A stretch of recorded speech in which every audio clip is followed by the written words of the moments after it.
You are listening to Unequaled with JC Carroll and Ajay Salveson. But first, our friends, the Painted Roses. Hi, everybody. Welcome to the Unequaled podcast. I'm Ajay Salveson. JC Carroll, who's been partying it up all weekend, will join us here shortly. We'll get a chance to chat with JC. Excited about today's guest, Kelsey Kafusi, who got drafted by the Portland Thorns in the second round, 25th overall pick, a Utah State soccer legend. They just introduced the 2024 Hall of Fame class. I would imagine sooner or later down the road, years to come, Kelsey's name will also be a part of that soccer class as well, and the Hall of Fame class, one of the best ever in Utah State soccer history, and that's saying some with all their success. Big thanks to all our sponsors for helping out on today's podcast. Guild Mortgage for Tony Nilton and Carrie Hilton. The Spa, JC Carroll, Bailey Carroll, Jess Wilkinson, and by the way, congrats to Jess's husband, Gary Wilkinson, who was named to the 2024 Hall of Fame class. Want to appreciate them and thank them for their help. Ruby's Pizzeria and Grill does a great job. In fact, Adam and I went to Ruby's Pizzeria and Grill. Had their Thursday through Saturday late night meal, 9 to 12 is when they're open. For that late night, I can't remember what Adam ate. It looked really good. I had the corn dog. It was Kelsey, it was a hot dog wrapped up in a pretzel. And there was calories were high, but it was absolutely worth it. Did you ever go to Ruby's as a soccer player, like a student athlete at Utah State? Yeah, so on Mondays, they do meals for athletes. So you just go in, you would call in your order. There was a select things on the menu, tried to keep it on the healthier side. That's awesome. I want to thank Bridgewood Adventure Park, Claire Webb, they're over in Garden City. Get a chance to go out to the Adventure Park this summer and experience all the great things that are going on. They have a ropes course that is the biggest in the state of Utah. They have a tubing slide. They have a giant swing. They just installed a batting cage. They have a zip line. Get over there and experience Bridgewood Adventure Park. They're also accepting corporate groups and parties, businesses. We have youth groups of all sorts that come in. You can find out more information at blap.rocks. So make sure you get over there. And Abode & Co. Real Estate. Larry Bradley and his crew, appreciate them and letting us be a part of their podcast. He's actually a big soccer fan, Kelsey. So when I told him we were interviewing you, he was pretty stoked. And then we got Stokes Longford. Appreciate Ted Stokes being a part of our podcast and all the great work they do. If you guys are facing any bankruptcy or financial hardship, go get a hold of Ted Stokes and he'll take good care of you. All right, Kelsey, it's time to talk with you. One of the greatest Utah State soccer athletes. Again, I know you're probably modest, and I feel like you're kind of embarrassed right now when I say that, but really, when I look at your resume as a Utah State athlete in soccer, your first 2 years, you played every single minute on the field. You never missed a minute, and not a single second. The incredible stamina you had, and then you're made Mountain West Newcomer of the Year, second team Mountain West. Tell me when you're getting embarrassed, I'll stop. You were named 2023 first team Mountain West. You were the Defensive Player of the Year in 2023. Your team wins the conference championship. You beat BYU on Chuck and Gloria Belfield. Then you get to the NCAA tournament. You've had so much success, but I want to start where it all began for you. When did your soccer career start? When did you fall in love with the sport, Kelsey? It definitely started at a very young age. I started playing soccer when I was probably around 4 and loved it ever since. I played a lot of sports. I played basketball through junior high and high school, and I ran track. And so I loved to be active and be outside, but soccer was always the one that I would choose over everything else, and I have loved it since I was at a young age. You went to Syracuse High School, obviously had a great career there at Syracuse, first team All-State, no big deal. Defensive Player of the Year, no big deal. What helped you prep playing at Syracuse to go and play the Division I level soccer? I think there is a lot of things that go into getting ready to play at a D1 college, at any D1 college. And obviously, I think my high school career was awesome. I got to play with some incredible people. I got to play with BYU commits like Caroline, and I was able to play there was a ton of them that I love, and they went on to play D1 careers, which is awesome. And it speaks a lot about Utah and their talent level. But I think just being able to be in that environment and like play with a bunch of different people. And so being in different environments my whole life and just playing with different people and being like versatile and stuff, and you're playing different positions, I think that's probably what prepares the most from like high school.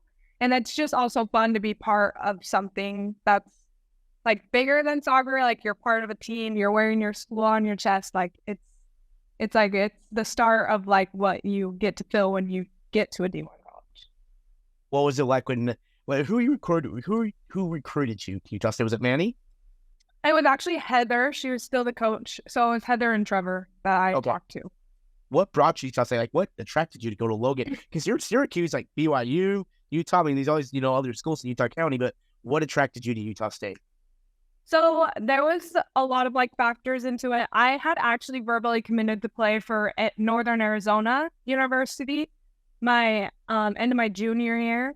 Kind of Utah State, I was interested in them, but they didn't have money and they weren't really looking for a center back. So I was kind of like, well, I guess I'll go try this Northern Arizona. And so I had verbally committed, and then getting close to the signing date, I think it was Trevor that called me and was like, hey, we had some center backs leave. We have money that freed up. Like, we would like love for you to come. And I always kind of wanted to stay closer to home. And actually, my future husband actually went to Utah State and we met in high school. So it's really like, oh, like he's running track there. Like that would be awesome if we could go to the same school. So that like played a huge part in it. And so I ended up decommitting and then recommitting and signing like in a week to Utah State. Hi, this is Karen Nielsen with Guild Mortgage in Logan, Utah. Beyond great rates, we're committed to ongoing customer service even after your loan closes. We want you to experience knowledge, communication, and amazing customer service for a lasting relationship. Make Guild Mortgage your trusted partner. So your future husband, how long after you guys got to Utah State? Are you guys married now, or how long did it take after you guys met, went to Utah State? How long after? So we got married at the end of my freshman year at Utah State. Didn't waste any time. No. And then you get to Utah State. Manny Martins becomes the head coach. What after Heather and Trevor, and what they've then bringing you here? First of all, what was the impact that they had on you, as coaches? And then we'll get to Manny here in just a moment. Trevor and Heather were awesome. They had really had great teams in the past, and they ran a good program. I think the program was ready for a new coach and ready for a change. And I definitely loved their confidence in me. I came in kind of like a late commit, and like a lot of the girls that come in my class had played together before. And so their like confidence in me and to be able to start me as a freshman and play me as much minutes as I did my freshman year, like that is what I'm most grateful for, is that they like really entrusted me and I was able to gain the trust of my teammates along the way. And so I think that was the biggest thing that I really appreciated. JC Carroll joins us here on the Unequaled podcast. It's great. I say this all the time and I genuinely mean it, but we have one of the greatest soccer athletes ever in state history and Utah State history. And then, of course, the greatest basketball player in Utah State history. JC, hi. How are you? Welcome. It's good to have you. Good. Thanks for having me here. Apologize for got here as soon as I could. That's all I could say. So JC, when you hear the name Kelsey Kafusi and her success, what stands out to you? Being the great athlete you are, the great resume you have, what stands out to you about Kelsey? Yeah, I really wanted to get a chance to talk with her. She's Utah State, part of the Utah State family, and I had the chance to go watch her beat number 1 BYU. I was at that match, which was awesome. Which, if you haven't talked about it, I want to talk about that a little bit. Yeah. And then, she's been able to go on and play beyond college. That's the number of people that are able to do that is so slim. The ability to do that, the opportunity, that I think is fascinating and would love to talk to her about those things.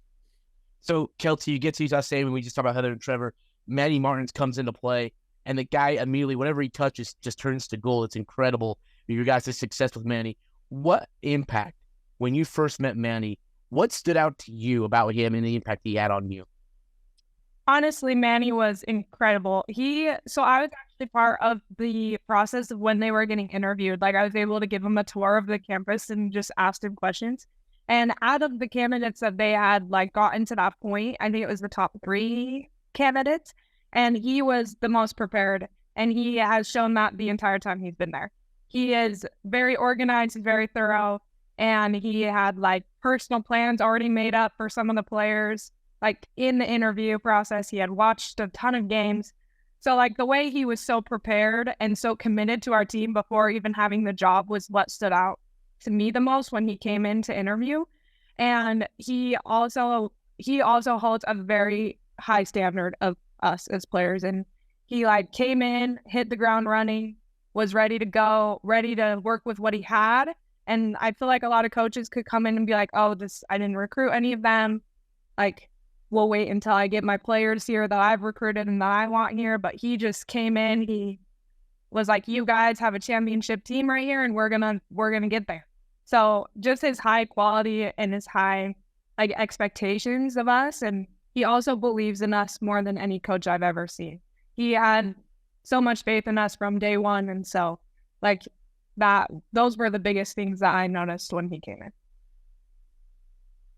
Casey? Yeah, that's amazing. Again, I'm not sure what you've already talked to her about, but I think we have something in common that maybe people don't know. But you were Defensive Player of the Year in the Mountain West. I'm obviously known for my defensive prowess. That's definitely what people know me for as a basketball player. So, help me understand how you feel about receiving that honor. That's amazing. Honestly, like that was the most surprising. I know it wasn't like that surprising, but when I got that's good. It wasn't. I mean, that's surprising. I mean, I'm pretty good at what I do. Like I had known that I had played a lot of years, and so I was like this could be a year that I won it. But when I like woke up that morning, I like saw a bunch of texts on my phone, and I was like, congrats for what? Like, I'm like, what is happening? So I finally like saw it, and like Manny had like texted me and called me, and so like I looked at it. So it was like, it was very like, I felt very honored. Like I felt like obviously like it's a huge accomplishment for me, and that was one of my goals coming in, is to like be able to like have an honor like that. But like just like I think like I just wanted to thank like my coaches and my teammates, because really our success as a team is what even makes that even possible to get that. And Manny coming in and changing the program the way he did is the reason that I was able to even be in that position. And so as much as it was like surprised and like so happy, I was also just so grateful for everyone that helped me get there. You know, JC, someone that said that to me, and this is actually true. This isn't a lie that JC just told, but this is actually true. The durability. Kelsey played over 3,000 minutes in her first 2 years at Utah State. Didn't sit one single minute. And I know you, JC, being who you are, coach is like, hey, I'm going to take you out. He said, well, you're going to have to drag me off this floor because I'm not coming out. That kind of durability, JC, I want to start with you. That kind of durability, what is that makes you so mentally tough that, no, you're not going to take me out. No, I'm going to play every single minute, every single second I can on this court or field. Right. I think it is a mentality. As I came into college, I was fortunate enough that I did play every game my entire career. I didn't miss any because of injury, because of that sort of thing. And it was, for me, it was a mindset. It was like, I know I have a certain window that I can play college sports. I want to take advantage of every single minute, every single game, every single opportunity. So there wasn't ever the thought of, oh, I don't feel well today. Oh, I sprained my ankle last night. I can't play in the game tomorrow. Those things just never crossed my mind. And, to hear that Kelsey was able to play so much, I'm sure she has a similar mindset, but what is it? Were you just very fortunate? No injuries? Did you play through injuries? How were you able to do that, Kelsey? So I think like mentality wise is definitely like part of it for sure. I'm also incredibly competitive. I thrive off of my competitiveness. And I was competitive in practices and with my own teammates. And like, even when we would play like a game like a set piece game of knowing roles. Like I was always the most competitive in the room. And I think that all plays a part in it. I did have like sprained ankles and like bruised ankles, but those things, like once the adrenaline started going during the game, I didn't even notice them anymore. So I did play through like some ankle stuff, but I was like very fortunate to not have any like really horrible injuries. So I was very grateful for that. Former Skyview quarterback and Utah State football walk-on, Ted Stokes has established the #1 bankruptcy law firm in the state of Utah. Stokes Law's playbook is helping individuals and businesses overcome tough financial situations. If you're facing garnishment, repossession, foreclosure, or just overwhelming debt, give Stokes Law a call at 435-213-4771 or visit their website, stokesbankruptcy.com. Stokes Law is a debt relief agency and provides guidance under the United States Bankruptcy Code. That's awesome. Ajay, did you guys talk about the BYU game? You know, it's funny. We're about to get to the meat and potatoes of why we're doing this. Your 2023 senior year, Kelsey, was incredible. Memories abode at, but where you are, we're going to just skip right to the BYU game. JC's played some of the most memorable games in Utah State history inside the Spectrum. And so I want to ask both of you, and we'll start with you, Kelsey, because that Chuck and Gloria Bell field, I don't know if you knew this, there was illegal parking all the way down across to like nearly the main road of Logan. Like it was incredible how packed that place was. You couldn't find a spot anywhere. And to see the hill just mounted with people and you got students everywhere, what was that environment like for you? Just pregame, if you will, give us a mindset of what you saw.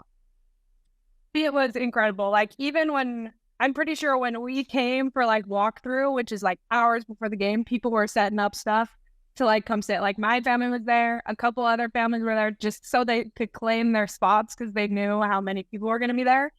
And like obviously like just so grateful like that we have like such a supportive community at Utah State, and the athletics is so supportive and other teams coming to watch. And like I like was just so like grateful that so many people were like gonna come and like watch this game. And obviously there's a little bit of nerves playing the #1 team in the nation, but I actually didn't know that people were parked that far. So that's pretty cool to hear that too, that like there wasn't even a parking spot open. What was Manny's message to you before that game? Well, Manny was always like, it's just not a team. And like he praised us in the way that he's like, you guys could like be the best team in the nation. Like anyone can. Like just because like they have the bigger name or anything like that doesn't mean anything. Like we can compete with whoever comes onto this field or whatever field we go on to. And we beat BYU like my sophomore year.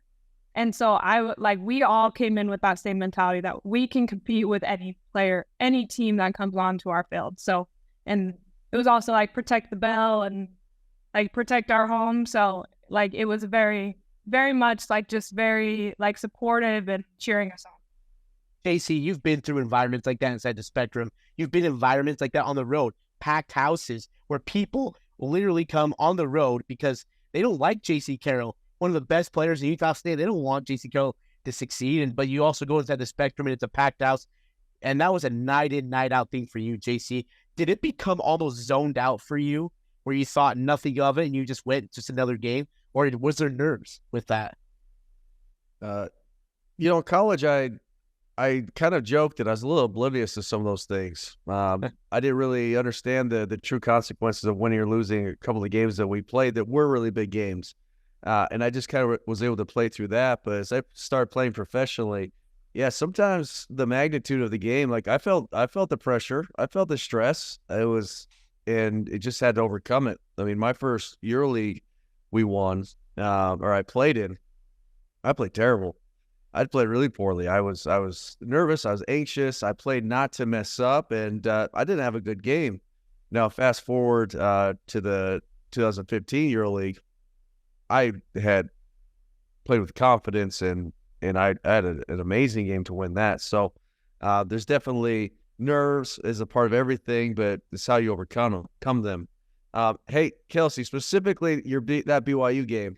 So I'm going to give you a little backstory. Olivia Wade Katoa. Okay. Now, tell me what I work with her mother. Her mother works in my office with me. And I'll get more to that story, but help me understand, what does she mean to BYU? Like Olivia Wade? Yes, Olivia Wade. What does she mean to BYU on that team that you guys eventually beat? Honestly, like a ton. I think that entire like senior class that all just graduated, they built that program for what it is now.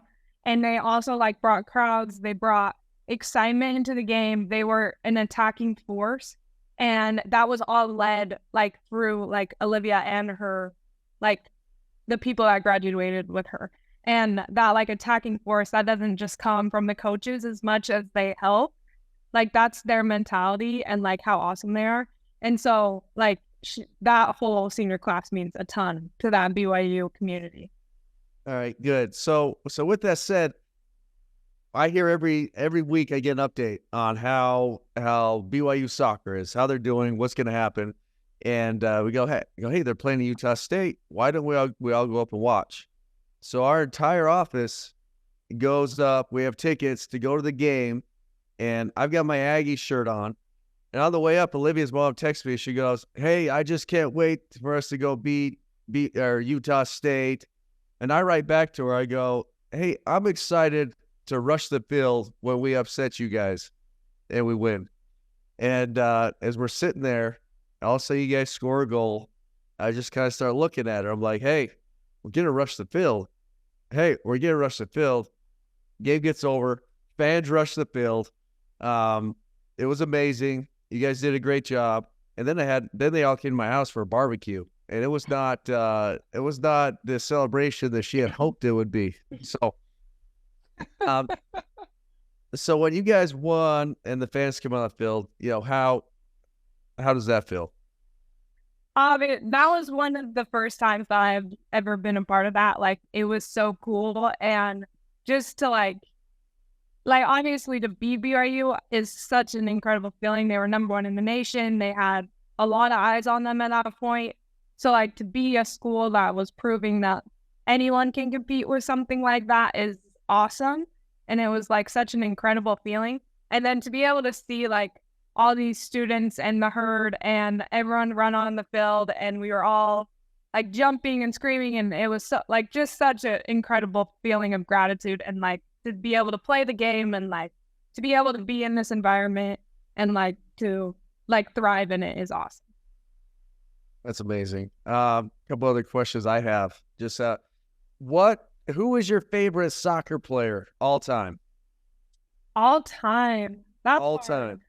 Like when I was younger, I loved Alex Morgan. I like was 13 growing up because I was like wanted to be like her, and I was kind of playing forward at the time. So then I moved to center back. Becky Sauerbrunn, that I now play with, was another center back that I really looked up to. And then I also love Messi. I watch him all the time. So, love that guy. I mean, yeah.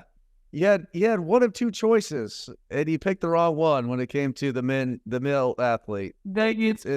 It's Cristiano Ronaldo or anyone that plays for Real Madrid and not Barcelona. I mean, you could name anybody. Kaká, David Beckham, Sergio Ramos, a defender. Come on, Sergio Ramos. Okay, Ramos is pretty good. He's pretty good too. I'll give that to you. But that's okay. We'll live with that. I spent a lot of time around Real Madrid, so I got to see really great soccer throughout my life. Draft night. Did I ask you about draft night? No. Before we get to that, Can I ask really quickly just that conference championship run that you guys had in 2023? I mean, that is a tough run, and that's a tough slate to get through. It is not easy to win, especially when you're the one being hunted like you guys were. What was winning the conference championship those games like? It was awesome, and a lot of us going into it, we had been in the tournament the last 3 years, and we all were like, "This is our year! Like, we're gonna kill it! Like, we are so ready." And that was at the beginning of the season. Like, we had conversations about winning the conference championship at the beginning, and so as we got closer, And as we played, I think our preseason really prepared us for that. We played a lot of really good teams in our preseason, and it made the conference tournament, we were able to play in those big moments. And we had freshmen shine in big moments, and people that like Whitney that were coming back from injury, and they all were able to shine in this stage. And I think that's just to show our teams how deep our bench was, and we were able to bring in these subs that were able to make huge differences on the field. And so I think that's what helped us so much when we came into that conference championship, being hunted. We also were we just brought everything to every game. And so I think that is what helped us succeed. The whistle blows, conference championship, you guys host the trophy. What was that feeling like for you, Kelsey? With all the work you put in, all the minutes you played, and all the accolades you had, what does that moment mean like for you? It meant a ton. I was just so grateful to be part of such an amazing team and to play under Manny. And I had never lifted a trophy before. I didn't win. A lot of my teammates had won state and stuff, and I always was holy crap, why can't I just win a championship? I want a championship so bad. And so to get to that point and finally raise a trophy with this team and how special it was just an amazing feeling. Kelsey, did you feel you guys got an unfair draw going to BYU? I mean, I know you get to play local, you get to play in front of your family and friends. Were you okay with that seeding of playing BYU again, or would you rather prefer differently to play somebody else, to go across the country to North Carolina and experience the NCAA tournament feeling? Or what was that like? Honestly, I think that most of us were okay with the draft, with how our pick went. I think playing in front of friends and family was incredible. I honestly think probably BYU was more scared to play us than we were. We get to come in as kind of a team that's really got nothing to lose, and gets to go and play a team that we know that we can compete with, and that we did compete with in that game. And I think it was more I was grateful to be in the tournament, and I was grateful to be able to play against such great players. So I was just grateful for the chance to play in it. So I didn't give much thought to who I was playing, but I don't know about anyone else. Hey, you looking for something fun to do this summer? How about you go to Bridgeland Adventure Park, located in Garden City, Utah. Bridgeland Adventure Park has all sorts of adventures from ages 2 to 92. A 4-levels ropes course with 73 events, a giant swing, a 450-foot long zip line, or get on a tube and head down the 350-foot slide. They're also accepting business corporate groups. You and your office want to get out of the daily grind? Sick of staring at your computer for 8 hours a day? Well, bring the company over to Bridgeland Adventure Park. Enjoy some delicious food, a snow cone, a fun time with your coworkers, and lasting memories. Bridgeland Adventure Park is located at 722 South First Light Drive in Garden City, Utah. For more information and questions, go to blap.rocks. That's BLAP.rocks. You, as JC's mentioned, let's go ahead and get to the draft night. Second round, 25th pick of the Portland Thorns. JC, I know you know what it's like to play at the pro level, but I mean, I can't imagine what it was like to hear your name be called, Kelsey, to be drafted. What was that night like? What was the day like? What was the night like? And then having your name called. It was awesome. And kind of going into it, I had only talked to the Thorns once, so I wasn't expecting a ton from draft night. I was kind of I'll watch it. I actually didn't go to Anaheim. I just watched it on TV. And so I was just kind of watching it. One of my really good friends was getting married, so I was actually there most of the day, and I was watching the draft at the reception. And so which is definitely different than most, but we were there, and I got a text probably 3 minutes before my name was called, and it was just welcome to the Thorns, Kelsey. And honestly, my heart kind of dropped, and I was there's no way. It was a bunch of numbers that I hadn't seen, and I was kind of this is someone's playing a joke on me. What the heck is happening? You guys are lying. And Nathan, my husband started getting so excited, and he's they're picking right now. They picked you. They're about to call your name. And then all like our friends came around, everyone was cheering as they called it. And so it was just like a cool experience. Like I was surrounded by friends and like with my husband. So it was really cool, like to hear my name. Casey. That's amazing. Yeah, that's awesome. Something I never got to experience. No one picked me. No one drafted me. So that's unbelievable. That's great. And how does it feel up there with your new teammates? How has it been adjusting to a new city, a new team, new teammates, new coaches? It has been actually easier than I was expecting. Like I was kind of expecting to come in and feel like really like small and like not being able to compete at this level. I was like a little nervous about it. As soon as I got here though, like the girls have been super nice. They've been super awesome. And like they're usually like really you can ask them questions and they're happy to answer and happy to help us. And so that's been super nice. And like the coaches have been awesome and they always like are like, give it a little time, like you'll catch up. Like, and I think the biggest difference is the speed of play. I think the ball moves a lot faster and the game's a lot faster. And obviously it's the same like when you go from high school to college, like it just changes the way that the game, it gets a little faster. Obviously you're playing with better players. So just adjusting to that speed of play. But throughout the last few weeks, like I'm starting to get there and like the girls have been so supportive and helpful. And I love my rookie class that's with me. So it's been really fun. That's awesome. All right. I'm going to ask you some rapid fire questions. Okay. You just got to answer immediately. Okay. We'll try. Okay. A favorite place to eat in Logan, Utah? I like Takara. Okay. Best date night? Date night. I love mini golf. Hey, mini golf. Okay. Hold on. What was my other questions? Favorite thing about Utah State? The community, the athletic community, especially. Okay. Favorite place on campus? That's a hard one.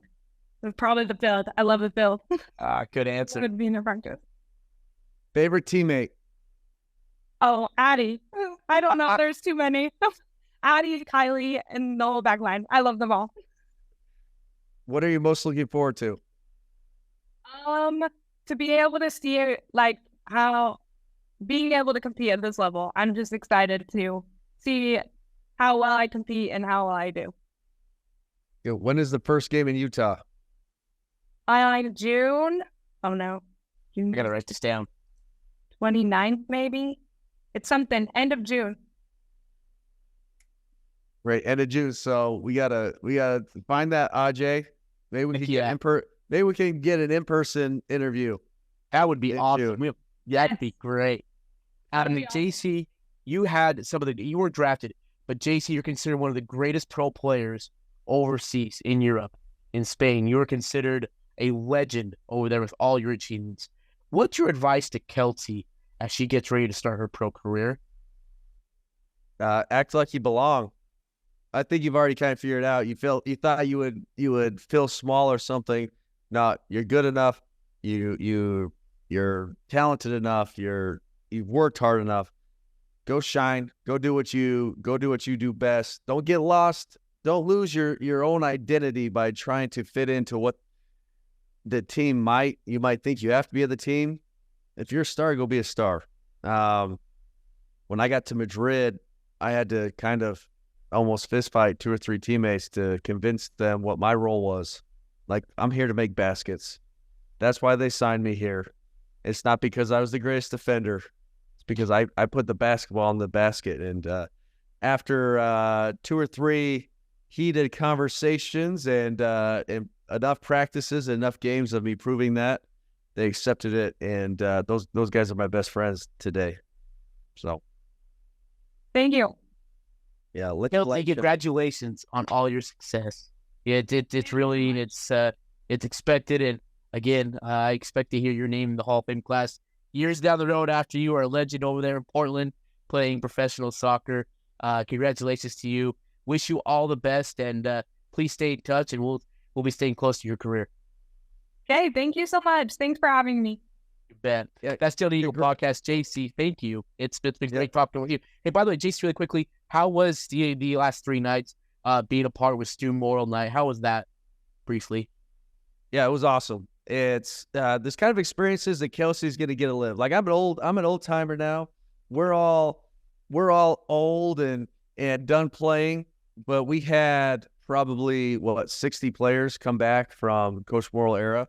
And it doesn't matter if we played together or we just knew each other. It was just this brotherhood. It was so much fun to see Coach, so much fun to see all these former players, former teammates, and it was just we were able to pick up where we left off. So yeah, Kelsey has some of those things to look forward to. 10 years from now, when they honor her championship team, she'll get to see all those girls, get to see their families, their kids, and it's unreal. So I get to live that side of this now. She has 10 years to wait until the Hall of Fame and all those sorts of things. So keep making a good legacy. You're part of the Aggie family. Thanks for taking our call. We want to highlight Aggies and people that have gone on to do extraordinary things. So again, thank you so much. Thank you. Thank you so much. Hey, thanks to our sponsors. This has been another Unequal podcast.